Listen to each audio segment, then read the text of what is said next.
2022 개정 천재 김종철 3단원의 소단원 2 배반의 여름 진행할게요. 자, 지금 시간이 1시간 정도밖에 안 남아서 다는 못 끝낼 수 있겠다. 쪼개서 하든가 할게요. 또 목소리 녹음되고 있을 거예요. 아이씨, 참 저번에 목소리가 안 돼서. 자, 우리 나무의 꿈 무슨 갈래? 서정적 갈래. 노래하기 문학, 요즘 안 쓰이는 말이고, 시는 기본적으로는 독백의 문학이다. 그래서 화자가 중요한 거고, 자, 배반의 여름은 서사적 갈래예요. 자, 서사적 갈래 대표 소설, 극갈래 대표 희곡 시나리오는, 자, 소설, 희곡, 시나리오는 전부 다 세계와의 대결을 다루는 문학, 이렇게 이야기해요. 말이 좀 어렵긴 한데, 요 세계는 월드를 말하는 건 아니고, 주인공을 둘러싼 모든 것들을 말해요. 주인공을 힘들게 하는 모든 것들, 그게 한 개인이 될 수도 있고, 그 다음에 사회라는 말로 나올 수도 있고, 집단이라는 말로 나올 수도 있어요. 자기가 속한 시대 현실이 힘들게 할 수도 있고, 그 다음에 자연환경, 뭐 가뭄이라든가 홍수라든가, 그 다음에 운명, 뭐 이런 것들, 역마살을 타고났다거나, 뭐 사회 집단은 국가를 의미하기도 해요. 자, 이런 것들, 심지어는 자기 내면의 것도 가능할 수 있겠다. 심적인 갈등, 자, 이런 것들이 전부 다 세계가 돼요. 그 세계와의 갈등, 대결을 다루는 문학이 소설, 희곡, 시나리오고, 그 중에서 오늘 하는 거는 서사적 갈래 대표 소설이에요. 우리가 소설 읽을 때 뭘 읽어야 될까요? 방금 뭐의 문학이라고 했어요? 세계와의 대결, 갈등인 거야. 누가 누구랑 무엇 때문에 갈등하는지가 일단 핵심이에요. 거기서 주제가 생기는 거예요. 자, 서술자는 소설에서 이야기를 전달하느니 그랬는데, 자, 작가와 다르게 작가의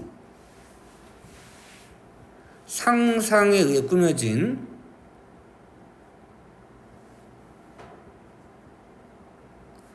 허구적 산물 이랬어요. 아무리 작가와 유사해 보여도 작가는 아닌 거예요. 작가가 되는 순간 그거는 뭐 일기나 자서전이 되겠죠. 자, 뭐 시점이나 이런 건 본문에서 하는 걸로 하고요. 자, 학습 활동 확인하고 갈게요. 자, 학습 활동에서 뭘 해야 될지 먼저 보고 올게요. 어휴, 기냐. 너무 긴데? 12페이지나 되네? 이거 다 못하겠는데요? 중간중간 끊어야 되겠는데? 아닌가? 다 읽어야 될까? 그래, 일단 최대한 빨리 읽고 중요한 때만 끊어드릴게. 자, 학습활동. 이 소설의 내용을 파악해보자. 일단 줄거리 파악해야죠. 자, 주요 사건과, 사건이 있다고 해서 무조건 갈등이 있는 것은 아니지만 대개 사건은 갈등과 거의 유사한 의미로 쓰여요. 자, 사건과 나의 반응을 시간의 흐름에 따라 정리해보자. 자, 7살 때, 2학년 때, 국민학교 그러니까 시대 배경이 좀 알 수 있겠죠. 고등학생 때, 쭉 나이가 들어가면서 사는 거네요. 그럼 이런 구성을 무슨 구성이라고 할 수 있겠어요? 순행적 구성인 거예요. 그 다음에, 자, 제 줄거리 알고 가볼까? 아버지가 나를 풀장에 빠뜨렸어요. 배신감을 느꼈어요. 어쨌든 근데 계기가 돼서 수영을 하게 됐어요. 긍정적인 역할을 했었어요, 이때는. 자, 두 번째는 내가 국민학교 2학년 때 서울 시내로 이사했고요. 아버지가 취직했다. 아버지가 제복 입고 출근하는 모습을 보고 아버지를 존경하게 되었다. 어린아이 눈에 아버지는 되게 멋있어 보였어요. 근데 그게 사실은 수위였던 거야. 되게 높은 분이 아니고 어떻게 보면 제일 말단일 수도 있는, 그래서 존경심이 무너지고 또 한 번 배신감을 느꼈다. 그 다음에 내가 고등학생 때 전구라 이름 참, 자 구라를 새로운 우상으로 섬기게 되는데 전구를 흠모하고 동기와 면하게 있었다. 아버지가 전구라 있었던 일을 이야기하면서 우상을 잃고 고독을 느꼈다. 자 여기서 시기별 사건과 나의 반응의 공통점, 실체, 상대방의 실체, 정체를 알게 되고 실망과 배신감을 느끼지만 동시에 성장의 계기가 된다. 이런 소설을 성장소설이라고 그래요. 다른 말로는 교양소설이라고 그래. 이 말은 고등학교 때는 잘 안 쓰긴 하는데 성장소설, 교양소설, 이거를 단순히 성장해 간다 이렇게 이해하시면 안 돼요. 자, 말이 좀 어려울 수 있는데요. 일단 어린 주인공이 자아의식하고 외부 세계와 접촉되는 대결을 통해 성숙한 인간으로 성장해가는 과정, 그냥 성장해간다 이렇게만 생각하면 안 되고 조금 더 정확하다? 원론적으로 얘기하면 세상에 부조리한 것들이 있다, 악이 존재한다 라는 걸 알아가는 거예요. 애기들이 생각하는 것처럼 그렇게 순수하지 않아요. 그 악이 존재한다는 거를 알게 되면서 거기에 대한 어떻게 대응할 거냐, 그 대응 방식을 배워가면서 그 사회에 수용되어가는 과정을 그리는 소설을 성장소설이라고 그래요. 자, 이때 요 성장해가는 과정을 통과의례, 다른 말로는 입사의식이라고 그래요. 뭐 우리가 실제 인생에서도 성년식을 치르게 되잖아요. 그 성년식이 일종의 통과의례예요. 어쨌든 세계와의 대결을 통해서 세계의 부조리함, 악의 존재 이런 것들을 알고 거기에 대응해가는 과정을 그리는 소설을 성장소설이라고 하고요. 자, 성장소설의 터사적 특징, 결핍이 있는 미숙하고 불완전한 주인공. 애기잖아요. 이건 어린 시절인 거야. 2. 결핍을 충족하여 성숙하고 완전한 존재로 변화한다. 뭐 완전한 존재로 변하지 않더라도 그 중간쯤 과정일 수 있겠어요. 자, 주인공이 변화하게 되는 계기와 과정, 결과로 이야기가 구조화된다 이랬는데 주인공이 변화하게 되는 계기, 그게 통과의례, 입사의식이에요. 여기서는 물에 빠뜨리게 된다. 수위라는 걸 알게 되는 것, 구라의 실체를 알게 되는 것, 이런 것들이 통과의례가 되겠어요. 자, 한국 현대성장소설은 유년의 순진한 1인칭 화자가 등장하는 경우가 많다. 다 그런 건 아니지만 유년의 순진한 1인칭 화자 이렇게. 근데 이거는 과거를 회상하는 거기 때문에 사실 화자 자체는 어른이에요. 어른이 어린 시절을 회상하면서 가는 거예요. 자, 이런 것도 마찬가지, 다 회상하는 거예요. 이렇게. 자, 의도가 있기는 해요. 예를 들어서 어른이 된 화자가 쓰면 앞뒤 상황을 다 알잖아요. 근데 어린아이가 쓰면, 예를 들어서 장마 같은 경우에 예를 들어서 아버지가 죽었다, 아버지가 아니구나, 삼촌이 죽었다, 응? 그러면 그거를 어른이면 되게 슬퍼하고 막 이럴 거 아니에요. 근데 아이는 그런 상황이 아니지. 죽은 줄도 모르고 죽음이 뭔지도 모를 수도 있어요. 천진난만한 모습 보이고 이럴 수도 있거든요. 그럴 때 오히려 더 비극적으로 느껴지게 되는 거예요. 이해가 될까요? 나중에 다시 한번 할게요. 어쨌든 이런 의도가 있긴 한데 대개는 우리는 그렇다. 유년에 순진한 1인칭 화자 많이 등장한다. 자, 나중에 한번 확인하시고요. 자, 또 뭘 봐야 되냐? 서사갈래의 구성 요소. 딱 떠오르는 거 있어요? 소설의 3요소가 뭐지? 주제, 구성, 문체. 구성의 3요소는 뭐예요? 인물, 사건, 배경. 한번 써볼까요? 인물, 사건, 배경인데 인물이 영어로 캐릭터잖아요. 캐릭터를 우리말로 번역하면 성격이라고 했어야 되는데 인물이라고 번역을 해놓은 거지, 누군가가. 애초에 처음에 이론을 들어온 분이. 그래서 우리가 생각할 때 인물은 사람이다, 사람인자를 쓰니까 그렇게 오해하기 쉬운데요. 아니에요. 나무도 인물이 될 수 있고 강아지도 될 수 있고 심지어 똥도 될 수 있어요. 동화 같은 거 보면 그런 거 있잖아요. 그 다음에 그래서 원래는 정확하게 한다면 성격인 거예요. 그러니까 강아지나 나무나 꽃도 인물이 될 수 있어요. 뭐가 있으면? 성격이 있으면. 그런 소설을 우화 소설 하는 거예요. 그 다음에 사건은 이렇게 비슷하다고 했는데요. 사건은 있는데 갈등이 없는 경우도 있기는 해요. 아주 드물지만 있기는 있어요. 보통은 사건이 있으면 갈등이 대개는 있는데 없는 경우도 있어요. 이게 뭐야? 그냥 수필처럼 느껴지는 소설도 있어요. 그 사람이 쓴 여러 가지 소설을 묶어서 보면 주제가 드러나는 경우도 있어요. 그 시험 문제 되게 어렵겠죠? 응? 예를 들어서 오영수의 소설 같은 경우에는요, 그냥 뭐 시골 마을이 있는데 할아버지하고 손주하고 그냥 살았대요. 옆에 여우고개라고 있대요. 거길 넘어서 서당에 다녔어요. 그렇게 살았어요. 끝이에요. 이게 주제가 뭔지 알겠어요? 모르겠죠? 근데 이제 제목이 뭐더라? 그 다음에 똑같은 소설 오영수인데 이런 내용이 있어요. 은내골이라고 하는 곳이 있어.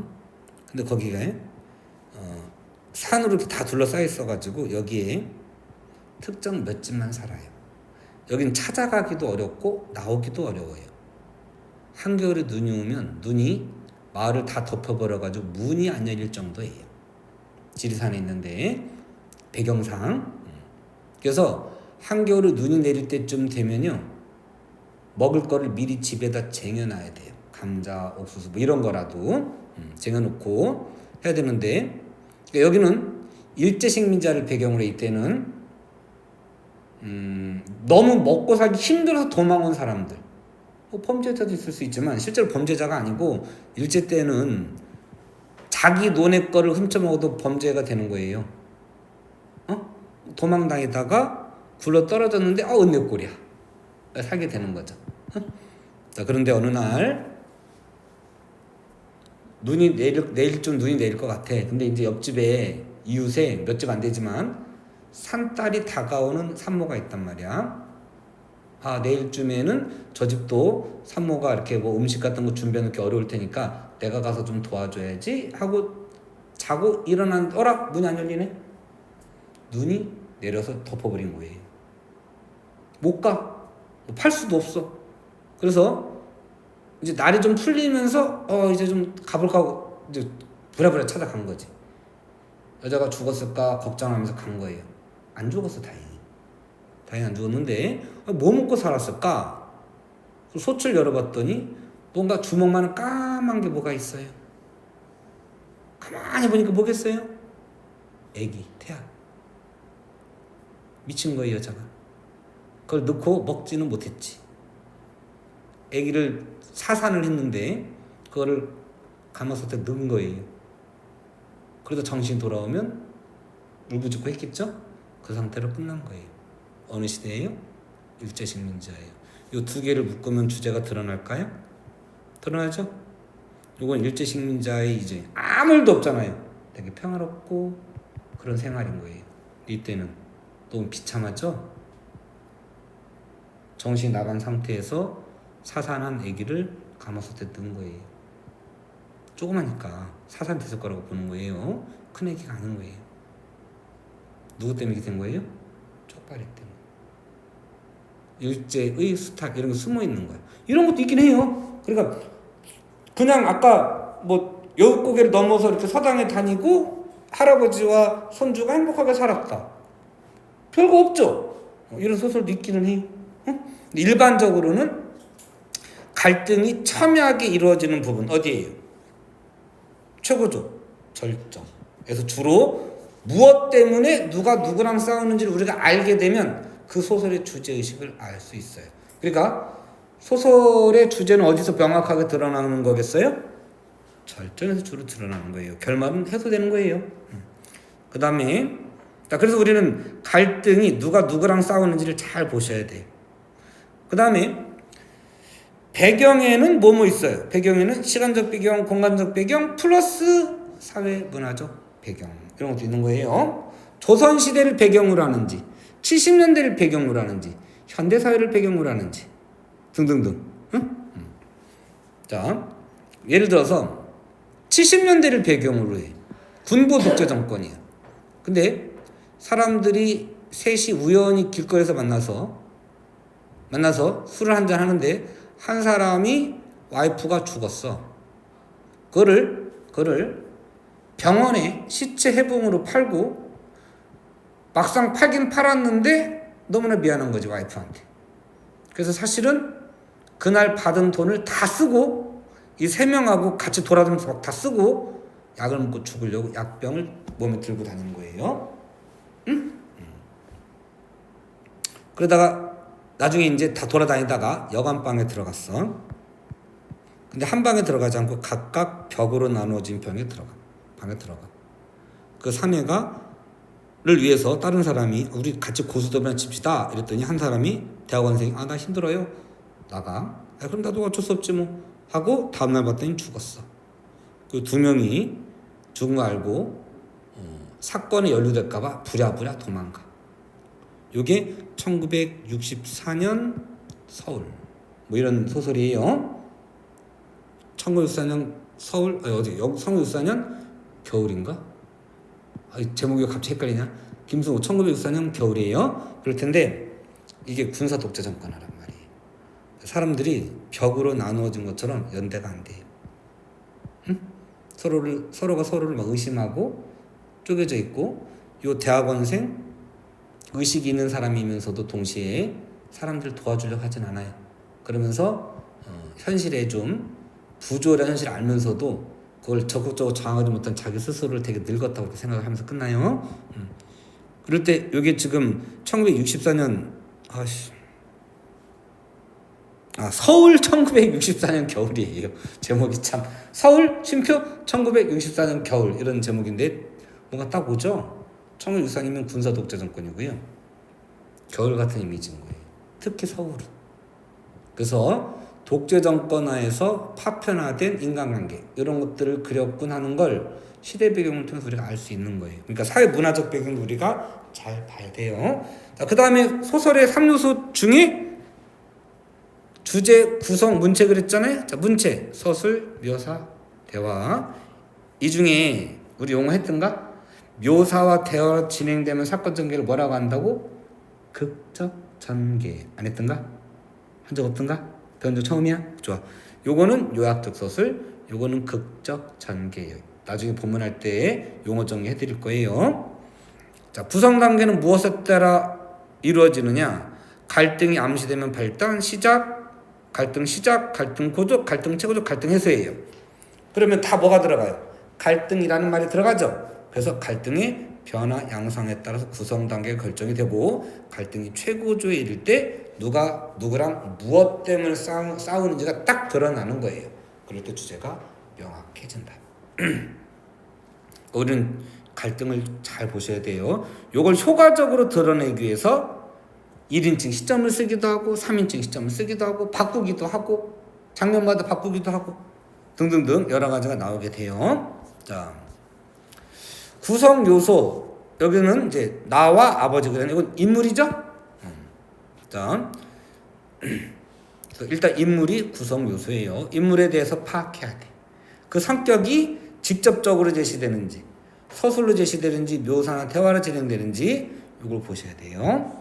자, 용어 일단 나중에 외우셔야 되고, 자, 심리 갈등에는 내적 다른 말로 심리적 갈등 써볼까요? 이거는 이제 심리적 갈등이고요. 뭐 내면적 갈등 이래도 되고요. 심리적 갈등 이래도 되고요.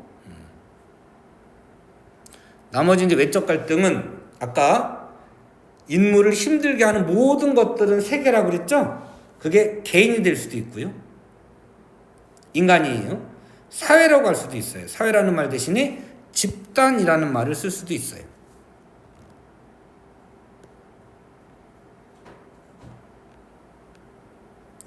사회와 사회, 집단과 집단도 사실 꽤 있는데 실제 우리가 배울 때는 그 중에 특정 부분을 많이 배우기 때문에 일반적으로는 개인과 사회 이렇게 드러나게 돼요.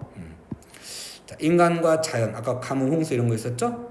역마살 같은 운명, 역마라고 하는 소설이 있어요. 타고나기를 돌아다니게끔 그런 운세를 타고난 거지. 그 운명을 이겨내려고 극복하려고 하다가 결국은 운명에 따르게 되는 뭐 이런 내용들도 있고요. 어쨌든 다 묶어서 뭐라 그래요? 세계. 그 세계와의 대결 그린 게 소설이고 외적 갈등이 되겠어요. 자, 그 다음에 나머지는 본문 보고 와야 될 것 같긴 한데 여름인 까닭. 자, 배경이 여름이에요. 요건 좀 알고 갈까? 자, 봄은 새싹이 돋고 잎사귀가 펴나는 시기이다. 시작이죠. 사람의 인생으로 따지면 어린 시절이에요. 이들은 아직 어리지만 머지않아 자라날 것이기에 미래를 기대해야 한다. 그 다음에 여름은, 자, 이게 좀 여름 할 거예요. 여름은 풀과 나무가 왕성해지는 시기이다. 충분한 빛과 수분은 대지의 모든 생명력을 무럭무럭 자라게 한다. 자, 가을이 되면 여름 내 자라는 나무와 풀은 움츠러들고 열매를 맺은 뒤 나무는 한 힘을 잃고 잎을 떨군다. 겨울이 되어 나무까지 앙상하게 마르고 풀들이 자취를 감추면 마치 한 생이 끝난 듯한 느낌이 든다.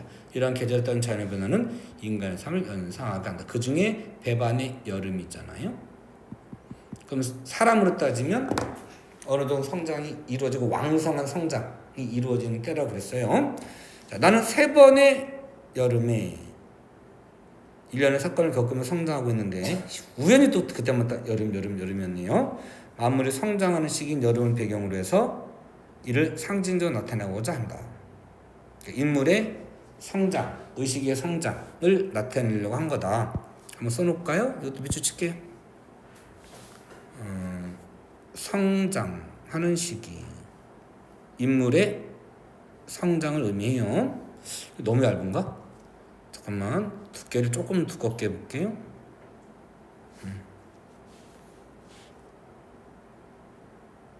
만물의 성장. 자, 괜찮죠? 두께 이렇게 할게. 자, 그 다음에 서술자와 시점. 요건 우리 외우자. 자, 시점이 사실 되게 다양한데 고등학교 과정에서 배우는 시점은 1인칭 아니면 3인칭이죠. 뭐 거의 그렇지. 근데 실험적 소설로는 2인칭도 있기는 해요. 제가 소설을 한번 2인칭으로 써봤었어요. 쓰기 더럽게 어려워요. 왜냐면 내가 너를 이렇게 쓰는 거라서. 그래서 탈출기라고 하는 소설이 2인칭 형식으로 돼 있어요. 배우긴 배우는 게 하나 있구나. 최서혜의 탈출기, 편집글 쓰듯이 돼 있어요. 넌 어쩌게 나가는 거거든요. 그래서 이게 어떤 정보를 다 쓰기가 어려워요. 제한적이야. 쓰기가 굉장히 어려워요. 실험적으로 막 썼었는데 제가 쓰기 위해서 아마 중간에 바뀌었을 거야, 시점이. 그러면 아마. 근데 이제 그 강원도에 아바이 동네라는 곳이 있어요. 청호동이라는 도시예요. 거기에 그 석호 같은 게 이렇게 바다가 육지로 들어온 거 있죠? 그 석호가 들어온 데가 있는데 여기에 갯배라는 게 운영을 해요. 바다 그 나무 배가 이렇게 있으면요, 그냥 널빤지예요, 널빤지. 이거를 쇠줄을 이렇게 해가지고 바다로 잠겨있는 쇠줄이 나뭇반지 이렇게 올라간 거예요. 사람들 떨어지지 않게 이렇게 난간 이렇게 있고, 요거를 요렇게 고리를 해가지고 일로 통학을 하게 한 거야. 여기 배를 탄 사람들이 요렇게 생긴 고리를 가지고 걸어가지고 눕히면 힘이 생길 거 아니에요? 여기 배를 탄 사람은 다 이렇게 걸고 걸어가요. 한쪽 방향으로. 그럼 배가 움직이는 거예요. 그럼 갯배라고 하는 게 있어요. 이게 요걸 통과하면 5분 정도 걸려요. 뱃삭도 한 100얼마 이렇게 했던 것 같아요. 이게 90한 4, 5년? 90한 3, 4년? 이랬던 것 같아요. 요렇게 돌아오면 1시간 걸리고요. 요렇게 가면 5분이에요.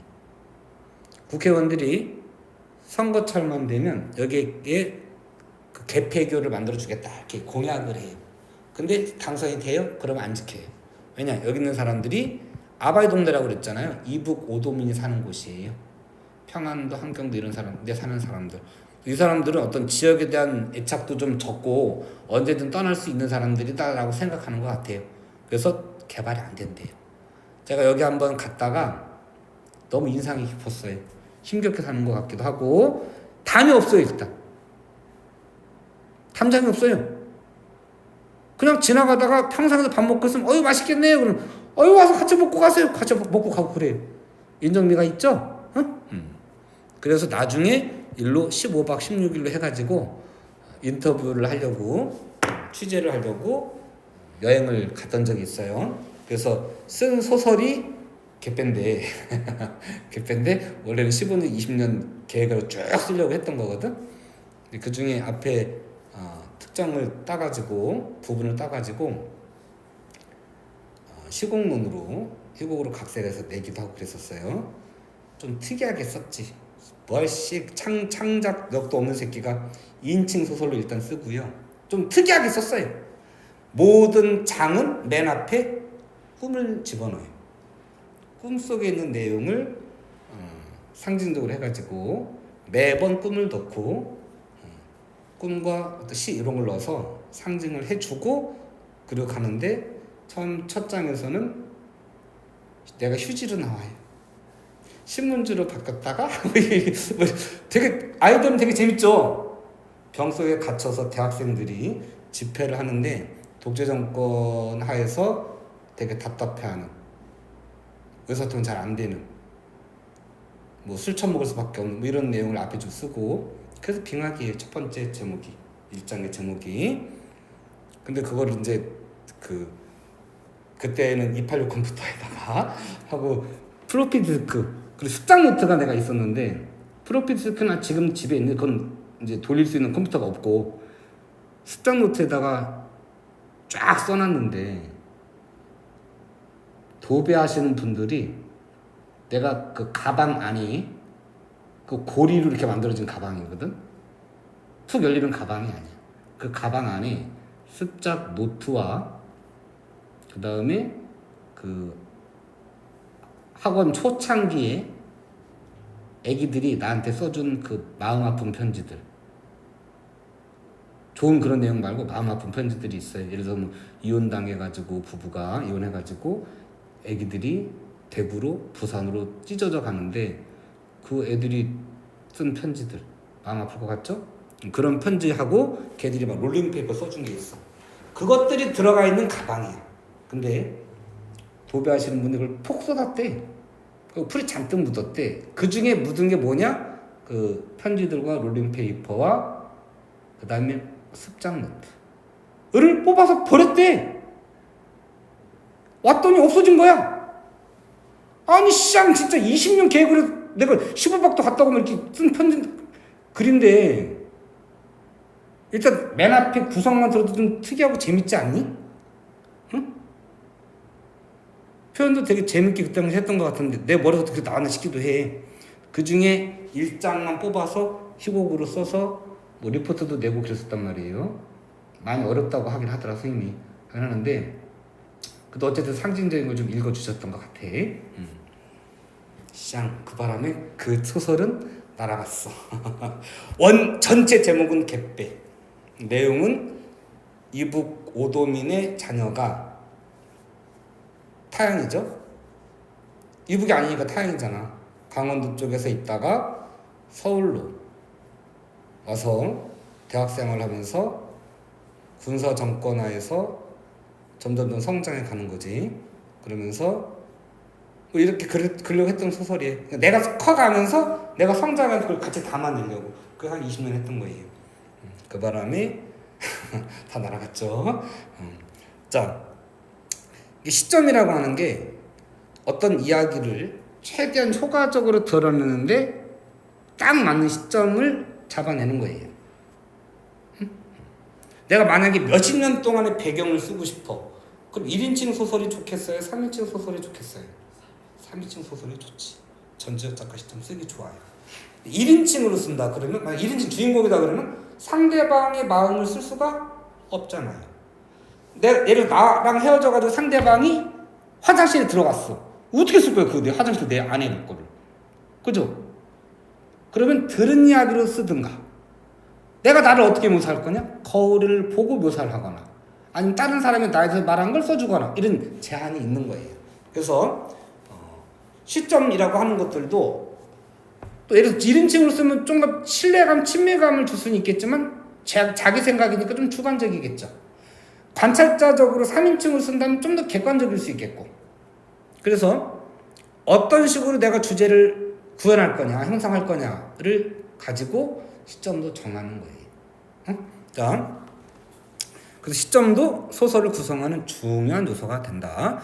자, 고등학교 때 배우는 건 1인칭 시점 아니면 3인칭이고요. 뭐 그 밖에 카메라 아이 뭐 이런 것도 있어요. 뭐 몽타주 기법 이런 것들도 있고. 자, 여러 가지 배우긴 배울 텐데 이걸 변형시켜서 1인칭 주인공 다변화 시점 이런 것도 있고요. 3인칭 시점 중에 제한 시점이라고 하는 것도 있고요. 그 다음에 화자가 바뀌기도 해. 1장에서는 뭐 큰아들, 2장에서는 작은아들, 3장에서는 아버지, 4장에서는 전지적 작가 이렇게 바뀌기도 하고 이런 소설들도 있어요. 응? 그럼 어떤 효과가 있을까? 각 인물의 입장이 잘 드러날 수 있겠지. 이런 거. 자, 우리가 배울 건 1인칭 주인공 시점이긴 하지만 자, 위에 거는 이렇게 쪼갰을 때 1인칭이나 3인칭이나 할 때 1인칭은 서술자가 작품 안에 있다예요. 3인칭은 서술자가 작품 밖에 있다라는 뜻이에요. 자, 서술자가 작품 안에 있다라는 건 무슨 뜻일까요? 다른 인물과 대화를 하거나 행동을 할 수 있다 이런 뜻이고 3인칭은 할 수 없다 이런 뜻이에요. 반대예요. 그럼 표시하면 알 수 있겠어요? 자, 그 다음에 주인공과 관찰자 따졌을 때 어느 게 좀 더 객관적일까요? 관찰자가 객관적이에요. 근데 1인칭과 3인칭 따지면 좀 더 3인칭이 좀 더 객관적이에요. 그럼 가장 객관적인 시점이 어느 걸까요? 이렇게. 그럼 가장 주관적인 건 어느 거냐? 이렇게. 요거 관찰자 시점 객관적일 수 있다는 거 놓치면 안 되는데 아직 우리는 요 소설은 아니에요. 오늘은 여기에요.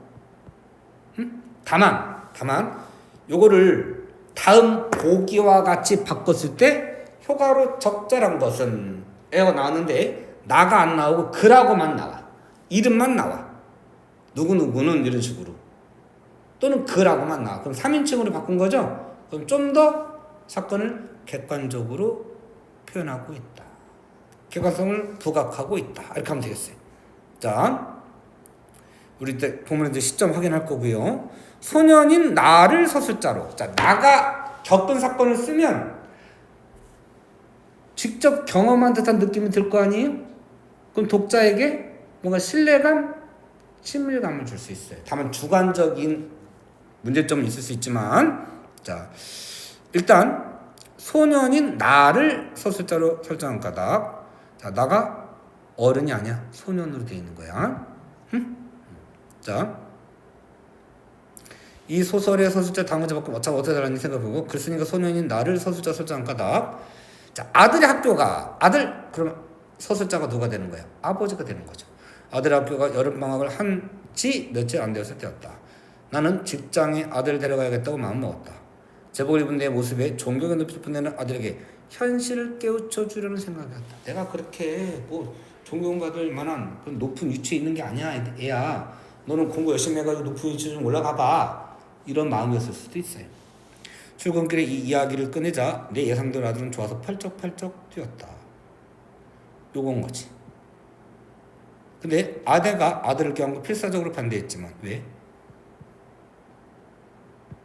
되게 낮은 신분일 수 있어요, 회사에서. 그러면 요즘에 안 그러겠지만 옛날에는 아니 직장에 일을 데려와? 이럴 수도 있거든요. 나는 손을 부리지고 아들의 손목을 잡아 끌었다. 아들은 제 엄마의 속도 모르고 신바람이 나서 나를 따라 나섰다. 자, 서술자가 소년이 나에서 아버지로 바뀌면서 서술자가 아버지. 그럼 성인이죠. 아버지가 나를 직장에 데려가는 의도가 드러나고 있어요. 아까 나가 어린애면 그 의도를 모르겠죠? 이럴 때는 독자가 사건의 결말을 예측할 수 있게 된다. 아이고, 아들이 많이 실망하겠구나 알 수 있어요. 따라서 이 소설에서 글쓴이가 소년인 나를 서술자로 설정한 것은 소년의 제한된 시선, 정확하게 못 보게 하는 거예요. 인식하게 함으로써 아버지 의도가 미리 독자들에게 전달되지 않게 하려는 것. 그러면 중간에 어떤 반전이 생길 수 있겠죠? 그 반전이 생기는 부분이 주제가 될 수 있는 부분인 거예요. 독자로 하여금 소년의 시선에서 사건을 경험함으로써 소년의 시선인 거예요. 소년의 성장 과정을 함께 따라가는 듯한 느낌. 같이 배반을 느끼게 하는 거예요. 반전을 느끼게 되는 거예요. 그런 의도로 나를 소설자로 선택을 했다. 자, 2번 제목이 지닌 상징적인 의미 배반이라는 거예요. 그리고 여름은 아까 뭔가 성장하는 과정이었죠? 단계였죠? 자, 배반은 아버지 때문에 나의 현실인식이 깨어진 사건을 의미하고 여름은 그러한 사건이 일어난 시간적 변화 따라서 제목 배반의 여름은 배반의 경험을 걸음으로 삼아 정신적 성숙을 이루는 인생의 성장기다. 그래서 일종의 통과 의례다. 요거를 조금 어렵게 내면 단군 신화에서 자, 단군 신화에는 실현의 과정이 없어요. 왜? 주인공이 단군이니까. 그러나 웅녀는 실현을 겪어요. 웅녀는 주인공이 아니에요. 자, 그 웅녀가 동굴에 들어가서 마늘과 쑥을 먹으면서 371 100일이라고도 나와요. 이건 기억나요? 겨울방학 때 했었는데 3, 7, 5, 9 이런 것들은 또 온전한 또는 수많은 이런 의미로 될 수가 있어요. 21일이나 100일이나 같은 거예요. 자, 그걸 겪고 웅녀가 되잖아요. 곰이. 그래서 이 굴이 일종의 통과 의례의 공간이에요. 춘향전으로 따지면 옥에 갇힌 거. 내기도 해. 이런 것들은 자, 일종의 통과 의례다. 자, 사회문화적 맥락. 자, 모방론적 관점, 반응론적 관점 그랬는데 요거는 그래 한번 배경 알고 가자. 나는 거의 매일같이 그 세양지내를 드나들며 갖은 구차한 통사정을 다하고 제발 우리 불쌍한 친구들이 자비를 베푸도록 애를 했다. 그 세양지 해놓고 살기도 의리하게 해놓고 살더라만 거만한 것도 어찌나 거만한지 나는 그때서야 그가 만만치 않은 세도가인 걸 알았지. 그는 내 애거를 듣는 즉시 나를 거들떠 안 보고 경찰서 누구누구 검찰청 누구누구에다 대고 전화를 거는 거야. 계속 이렇게 되겠네요. 여보게 내 차가 보링하러 간 사이 생전 처음 택시 이용하려다 내가 이만저만 봉건당했으니 그놈은 충벌로 다스려줘야 되겠네. 요즘으로 따지면 청탁이죠. 걸리는 거예요. 자, 추상 같은 범을 보여줘야겠네. 이런 따위잖아 말이야. 세상에 그 거만하던 세양주가 1초 간격을 그렇게 비교해 줄 수 있을까? 알고 보니 거만과 비굴은 종이 한 겹 사이도 안 되더라. 자, 사회변경 면과 관련적으로 보자. 자, 당시 세태. 이 장면에는 권력과 부에 편승하여 거만한 태도 약적 형포를 부리고 자신의 이익을 위해서는 한없이 비굴해지기도 하는 인간의 이중적 유선적 모습이에요. 권력과 부, 이익을 위해서 이한 이중적 유선적 모습. 이와 같은 집단이 현대사회도 그대로 나타난다. 내 생각에는 갑질이라는 문화가 바로 그런 생각 같다. 갑질은 자신이 상대보다 우월한 지위가 있다는 생각을 바탕으로 상대방에게 부당한 일을 강요하는 것이다. 자, 우리 사회에다 한번 적용 한번 해봐라 이런 내용이니. 자, 효용론적 관점, 독자적 맥락 이것도 한번 알아보는데요. 자, 독자에게 어떤 교훈을 주느냐. 이거 맥락 외우고 있죠? 작가적 맥락, 독자적 맥락, 사회문화적 맥락. 자, 오늘날 독자에게 어떤 의의를 지니는지. 76년에 발표됐대요. 권력자 위선과 이중적인 모습이 현대사회에도 여전히 존재한다는 점에서 현대사회를 성찰 반성해보게 한다. 소년은 자신이 믿었던 것으로부터의 배반을 경험하며 성장한다는 점에서 오늘날 청소년들에게도 적용되는 보편성을 띠고 있음을 알 수 있다. 좋은 문학작품이라고 하면 항구성도 있어야 돼. 500년 전에 쓰여졌지만 여전히 읽히는 소설이 있잖아요. 200년 지나도 여전히 읽히는 소설들이 있고 오랫동안 변하지 않는 거예요. 사랑 이야기, 이별 이야기, 전쟁 이야기, 종교 이야기 이런 것들은 학문의 진리와 관련된 이야기 이런 것들은 몇백 년이 지나도 쭉 읽히잖아요. 그걸 항구성이라고 그래요. 이건 이제 시간적 의미죠. 그런데 자, 이게 우리나라 소설이라 하더라도 미국에서도 감동을 주고 유럽에서도 감동을 주고 이렇게 똑같이 읽힐 수 있어요. 그런 건 보편성이 있다고 해요. 사실 이거는 자, 뭐 몇십 년 된 걸로 따지면 한국성이라고 말하기까지는 그렇다. 뭐 보편성 좀 마음에 안 들긴 하지만 이건 시간적 차이가 있기 때문에 보편성이라기보다는 안 맞죠? 이건 지역적 차이니까. 그래서 좀 안 맞긴 하는데 보편성, 항구성을 가지고 좋은 문학 작품은 일정하게 독자에게 어떤 영향, 교훈을 줄 수 있다. 그 받는 교훈은 독자가 10대냐, 20대냐, 30대냐에 다를 수가 있고요. 내가 10살 때 읽은 그 내용이 40이 됐을 때 읽을 때의 내용이 전혀 다르게 보일 수도 있는 거예요. 또는 어떤 과정을 배우고 난 다음에는 다르게 읽힐 수도 있는 거예요. 같은 나이라 하더라도. 그래서 독자가 어떤 사람이냐, 어떤 생각을 가지고 사는 사람이냐, 어디에서 공부했느냐, 어디 출신이냐, 작가뿐만이 아니고 독자도 그 어떤 상을 갖고 있느냐에 따라서 내용을 다르게 해석할 수도 있는 거예요. 그런 거를 자 독자 수용 이론이라고도 해요. 나중에 언급을 하시면 이렇게 하셔야 되고요. 자, 효용론적 관점, 독자적 맥락 볼 거예요. 자, 그 다음에 자 됐어요. 아유 개관하다가 시간 많이 갔다. 자, 본문 볼게요. 아유, 끊고 갈까 이거 너무 길었는데. 개관 이거 끊어야겠다. 일단 끊고.